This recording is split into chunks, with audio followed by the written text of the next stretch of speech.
বর্তমানে নিত্যপণ্যের দাম এতটাই বেশি যে মানুষের নাগালের বাইরে চলে যাচ্ছে। কয়েকদিন আগে লেবুর হালি 200 টাকা হয়েছিল। মনে হচ্ছে লেবু নয়, স্বর্ণ কিনতে যাচ্ছে। গতকালকে এক মন্ত্রী বললেন, আগের মতোই, অর্থাৎ এই সরকার ক্ষমতায় আসার পর নাকি নিত্যপণ্যের দাম কমতে শুরু করেছে। তাহলে আজকের চিত্রটি দেখুন।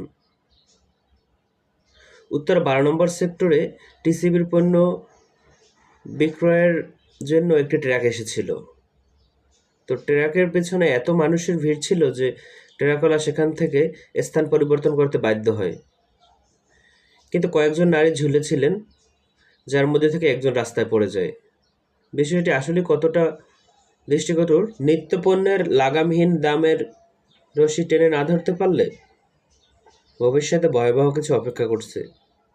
সিন্ডিকেট বন্ধ করার ব্যবস্থা করুন, জনগণের পাশে দাঁড়ান, ভুলভাল বক্তব্য না দিয়ে জনগণের কাতারে এসে দাঁড়ান। ধন্যবাদ।